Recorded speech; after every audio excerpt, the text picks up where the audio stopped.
Damn.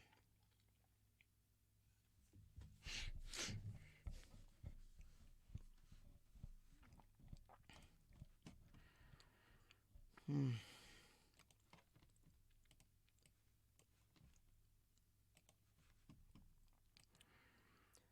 So the real plan is don't play this frickin' game. Because either way, it's a lose-lose situation.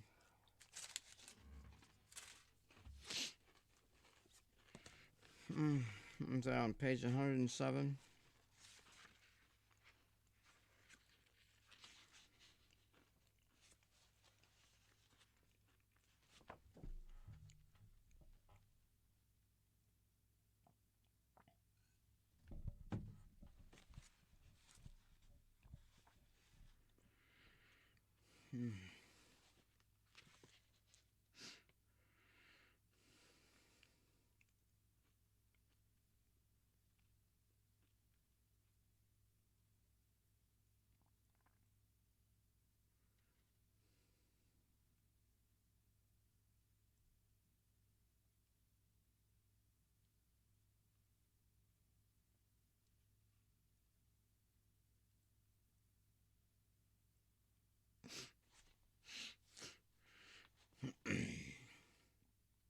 Yeah, there's blocking, there's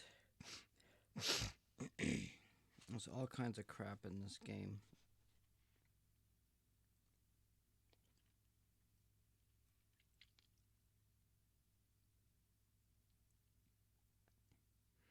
Blockade pass pawns with the king. This is for bishops of opposite colors. Hold pawns on the other side of the board with your bishop. Try to force your opponent's pawns onto squares of the color of his bishop. Try to force your opponent's pawns onto squares of the color of his bishop. This lets you blockade more easily. Well, yeah, that's one of the things that I do with opposite colored. Side trying to win wants to prevent these things from happening.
White will blockade the pawn. It's basically concedes the draw, but black can't do any better. If he tries to move his king in ahead of the pawn, white can drive it back. White plays check and black others retreat to block the pawn with his king.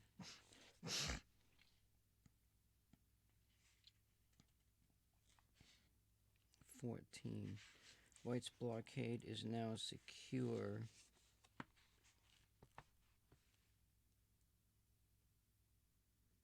Black agrees to a draw. Those are opposite colored bishops.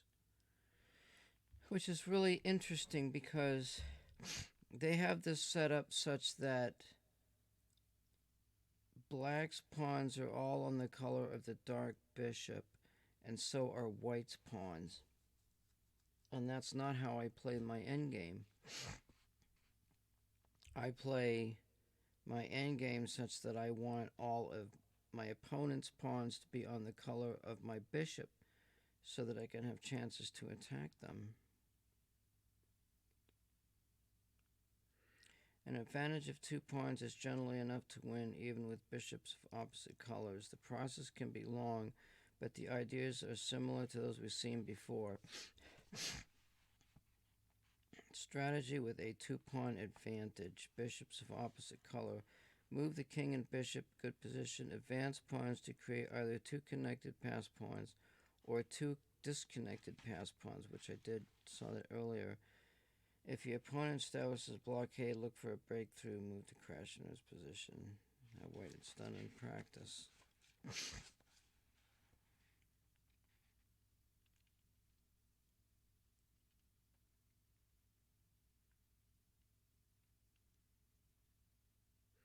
Creating a passed pawn.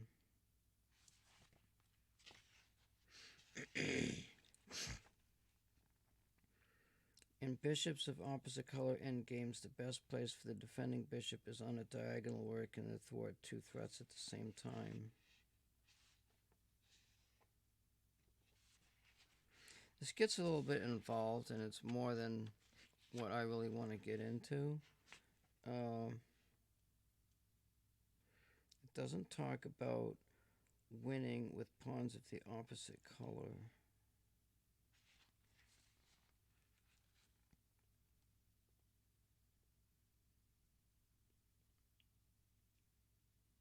In this case, they're on different colored squares.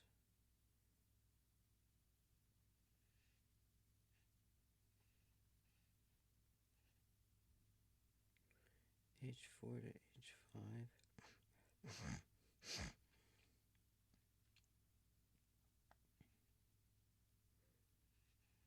I can't capture. Oh, that's an overworked pawn. I mean, that's just a tactical thing.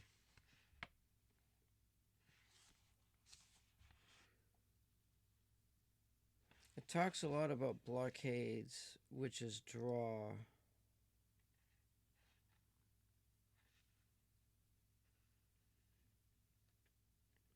F4 to F5.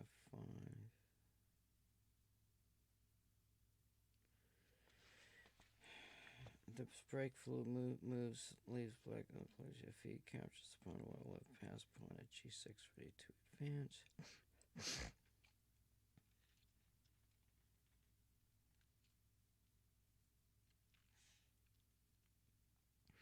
Breakthrough sacrifices are a common way of making progress in these apparently blocked endgames. Learn to spot them in advance.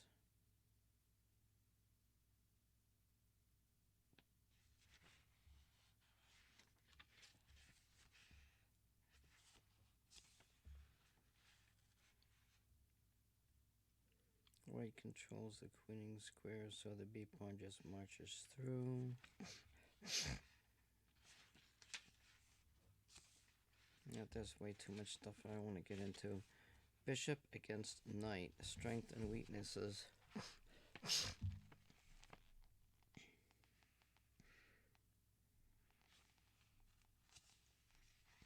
When you see that an ending is going to involve a knight versus a bishop, you have to work to obtain advantages for your side.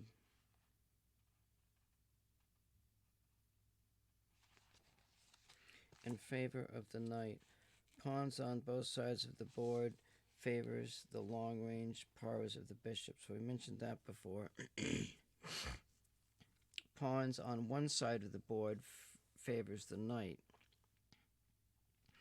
Bishop's side has pawns of the same color of the bishop, strongly favors the knight if the pawns are blocked. If not, the bishop will be okay. Passed pawns easily stomped by the bishop from a distance can be stopped by the knight, but more difficult. With the knight, try to eliminate pawns on one side of the board, forcing play into a smaller area. With the bishop, try to keep pawns on both sides of the board with a wide open, unblocked position. Look to create a passed pawn, which will tell you how to win with the knight. Yeah, I don't even want to get into that knight bullshit because a lot of this stuff you don't get into, but with the bishop. So there's a deal with the blockade of pawns. There's a deal with long and short diagonals, getting the bishop into position to cause the other bishop to fall, that type of thing. This book does not get into rook endgames, it seems. I wanted to get. Oh, so what is this? Endgame strategies with this just pawns and stuff. There's a whole crap load of stuff with pawns, passing pawns, shit like that. Oh, I remember this pass pawn thing. That's what I did earlier. Depending on whose side it is to move, you just move that outside pawn. I forgot about that. That's if they're even. That's why I make that W position, and then I just leave it there. Talks about rules. That's that book. I've gone through that. There's one more, and this one also uses the old notation. I ought to sell these old notation books.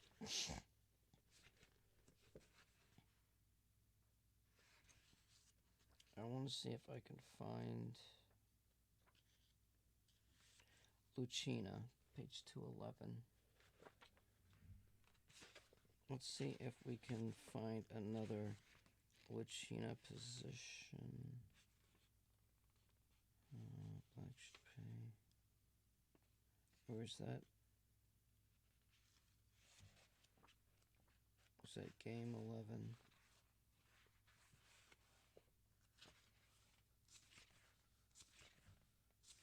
.211 Lucina. Okay, let's play this one. Because I really want to get into this. The Lucina position is almost 500 years old. Pretty wicked, huh?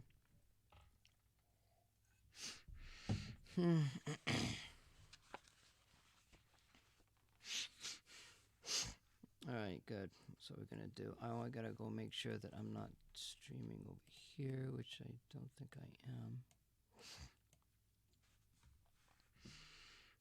am.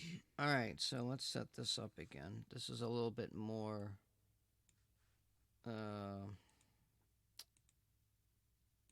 obvious. So you got a white king here. You got a pawn here.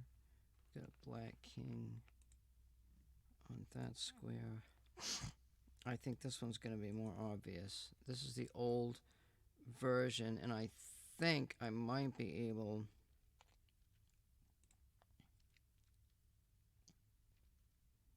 to show the new idea, but I don't know what it is. Actually, you know what? I could look it up. So there's these two things about king and rook endings. The king is used as an attacking piece. White, as we can see, cannot win by simply moving his king out of the way, etc., etc. We already know. So it's white to move.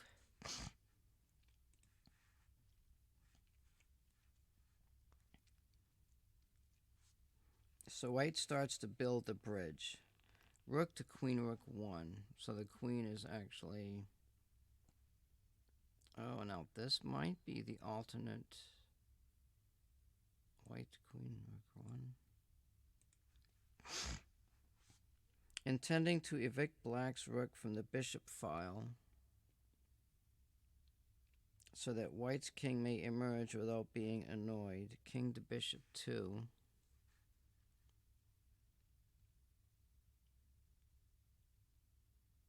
King to bishop 2. Here. Rook to rook 8.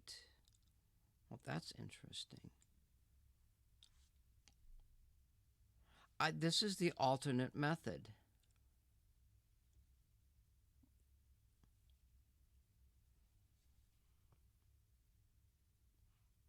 Rook to bishop 8.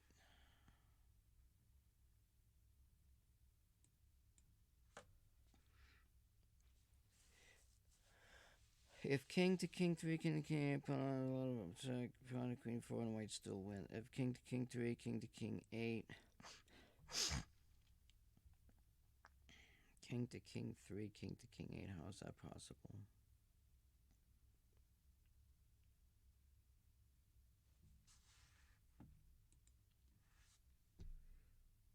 If king to king 3, oh, here, king to king 8,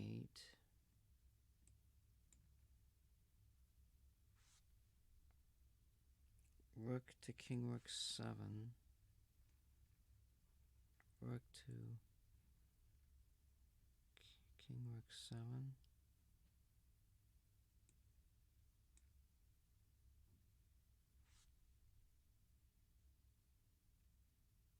rook to rook 6 check.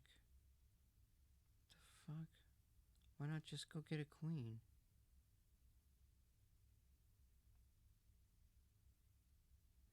Pawn to queen 8. Why can't he get a queen here? There's a check. Wait, that's mate.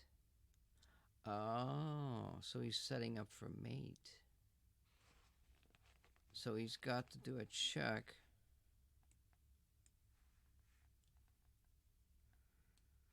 King goes to bishop 4. And now he gets the queen. This is a different, this is the alternate method right here. So the idea is what? Why not just go after the pawn? If he goes after the pawn and he's check, this goes out of the way and he queens.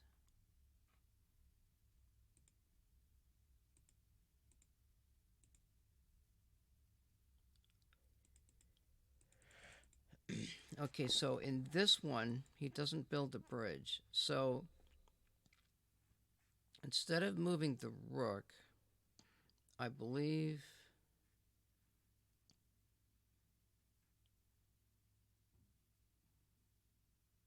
the rook is moved.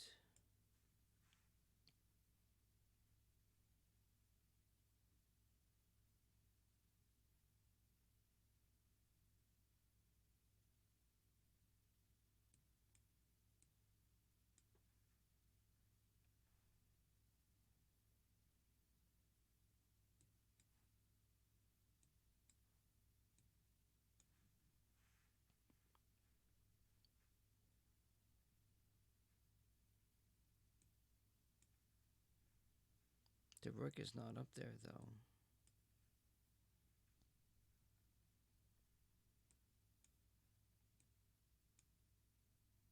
So he can't build a bridge.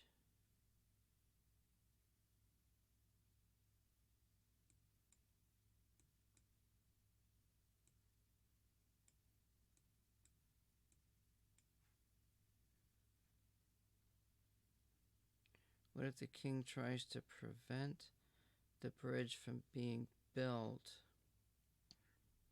Then if the bridge can't be built, then he's got to go here.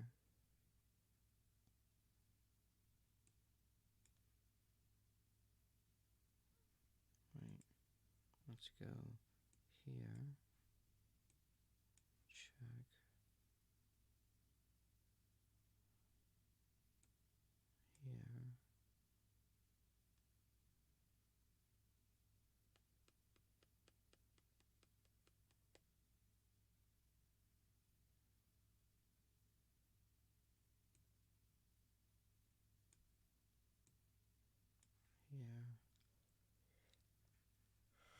Here. Here.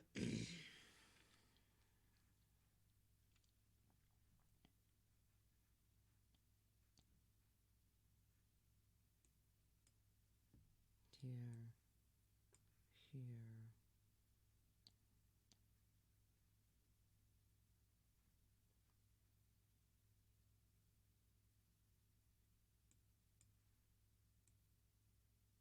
That just gets the queen. Oh wait, no it doesn't. Check. Here.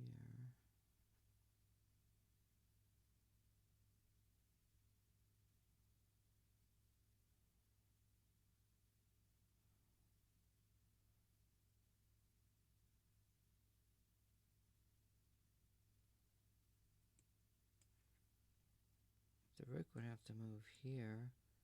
Check. Here. Hmm.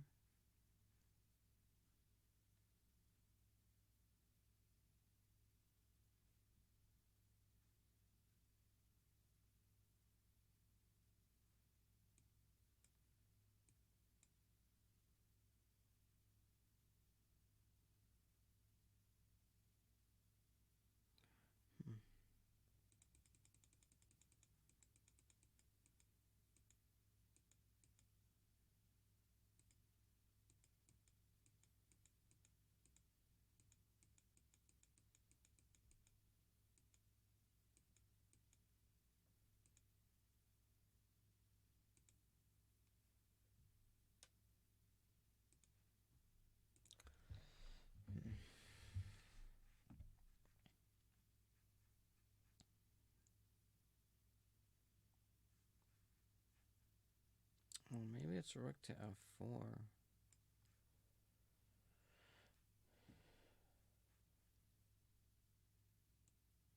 What if the rook moves up here? Check. Here. Check. Here. Check. Now the bridge can be built. Here. Check. Well, you've got this move, but what if the king moves? Well, if it just sits there... No, something's wrong.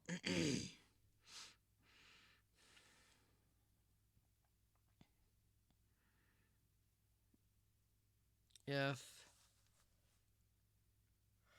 the king moves, it's a queen.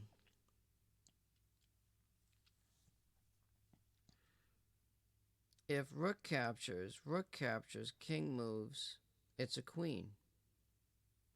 So the move was rook to f4. But what if...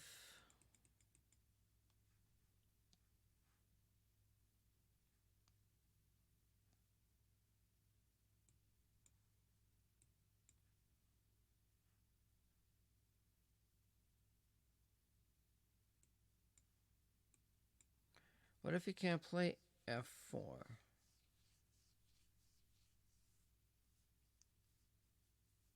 Does he build a bridge on the other side of the board?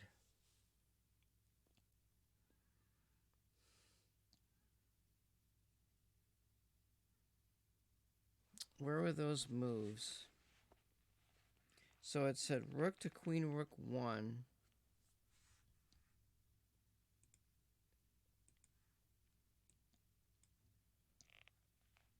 King to b2, bishop 2, which is way back here for what reason, I don't know.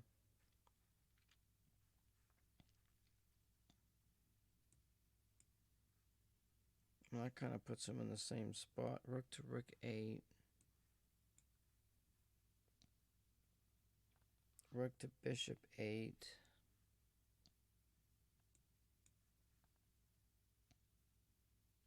If king to king 3.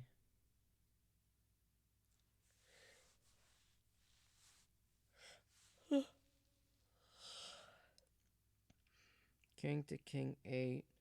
Rook king to rook 7. Rook to king rook 7.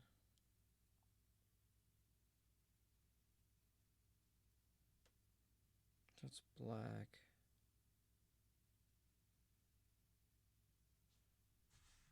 I can't fucking see this.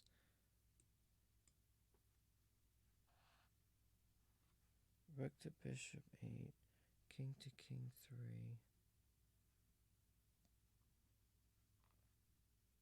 Rook to bishop 8. If king to king 3, king to king 8, then you've got the check. King to king 8. Rook to king rook 7. Oh, that's to do a mating situation. This is here. That removes the mating situation, and then it's a queen.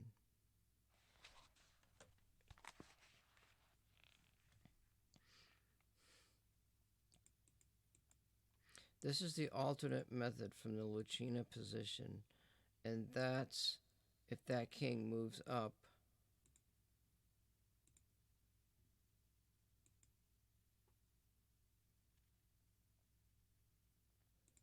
So instead of the king move,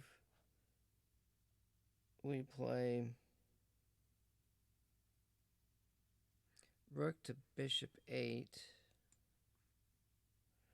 rook to queen 8. Uh-oh. Rook to bishop. What the fuck?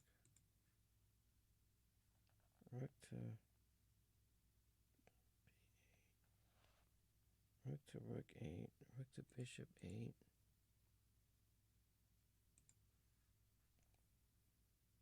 Rook to bishop 8. Here. This is the alternate method right here, because I remember this. Rook to queen 8.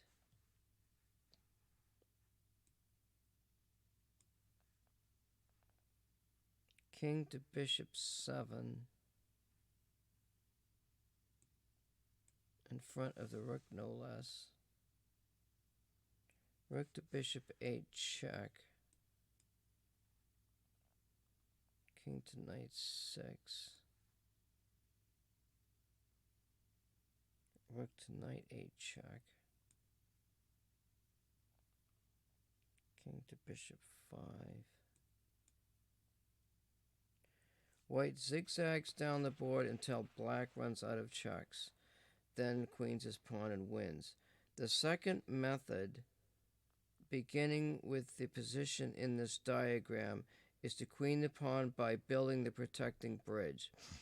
In that case, we had moved the king up the board to prevent rook from playing rook to f4.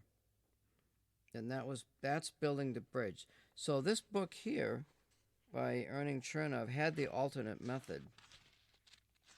And what I was reading, this was written in 1961.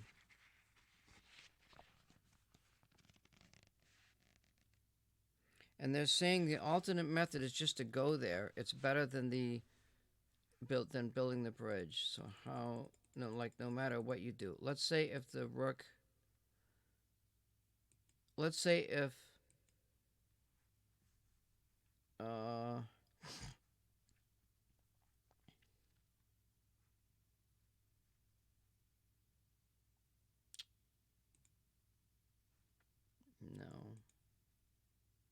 It's black to move here.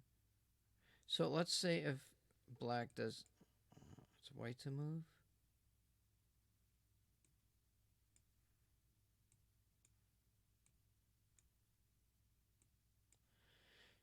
All right, so we've got this position. So now I could play rook to f4, but what if I get attacked? Is that the position in the book? No, it's not. The king is further back.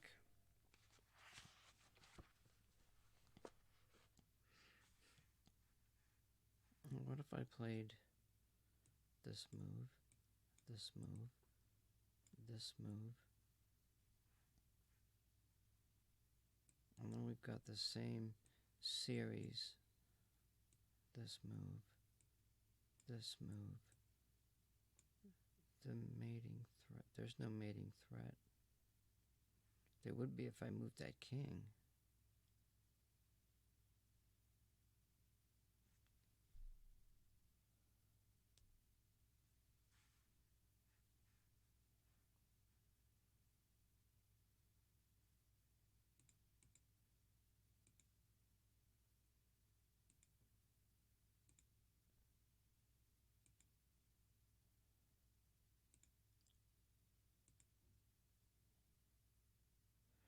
can't move the king.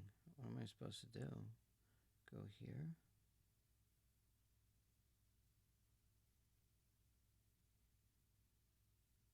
I have to play check. Here. I don't know. That's just fucking crazy is what it is. I wonder if this thing's got... It's got a bunch of Rook Endgame stuff in here.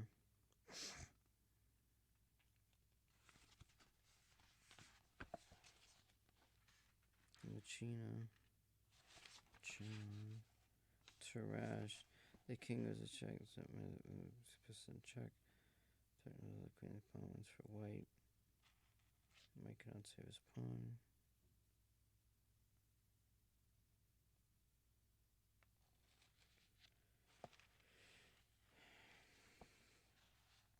White wins in this position.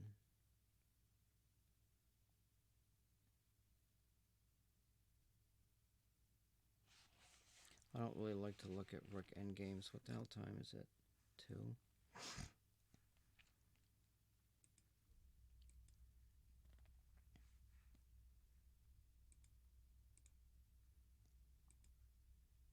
It's instructive, to say the least.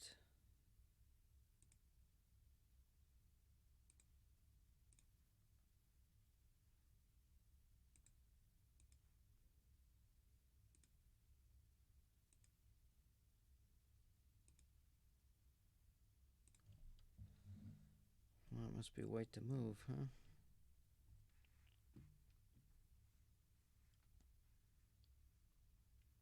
I can't put him there.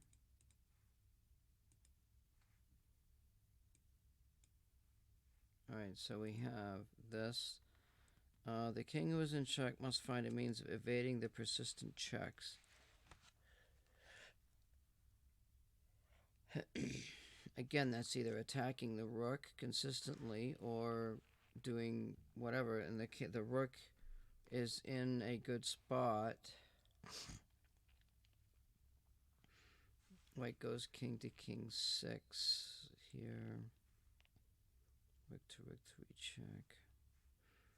On 1, rook to rook 1, rook to knight check, rook to make a threatening mate as well as queening the pawn wins for white. On black, rook to rook 1.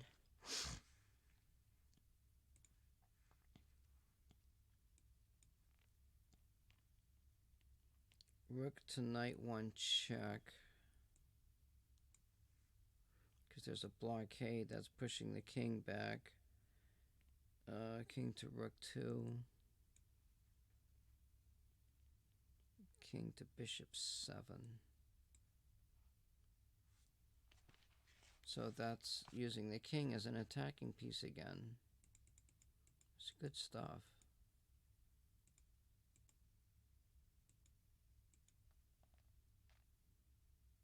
King to king 5.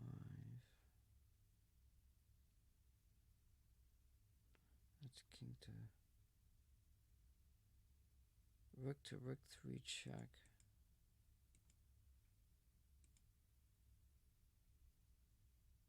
How the hell does he get to king 5? King to king 6 from... Oh, it's supposed to be this move here. But not king to bishop 5, king to bishop 2, rook to king 1, blah, blah, blah, and white cannot save his pawn. Rook to rook 4. Check, king to bishop 6. Bishop 6. Oh, he's moving. He can... Rook to rook 3 check. King to knight 5. And now he can build a little bridge there. Rook to rook 4 check. Here. And then after that, he's going to check with a pawn. and that trades a queen for a rook. Getting behind the pawn 4 yields rook to bishop 5, knight to 2, pawn to queen, white wins, whatever the hell that is. Getting behind the pawn 4, rook to king 3. I don't even see that. King to knight 6. Rook to rook 3 check. Rook to bishop 6 blocking. Rook to rook 1. No, that doesn't win. That's a check. Rook to queen 6. Oh, he's putting the rook on the other side. On this side. Yep.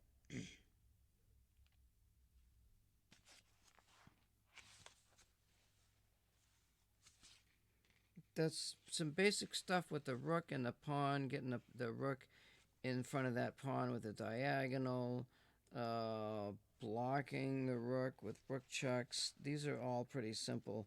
Later on in this book, there's more pawns in the game. This book is 300 pages long, and it only goes into endgame situations. Bishop, knight, just a set of pawns, a bunch of stuff in here. So, my game is to play opposite colored bishops, put the pawns on opposite sides of the board. If the opponent has a knight, you want to split those pawns up, that kind of thing. I'm thinking in terms of the way I play the game.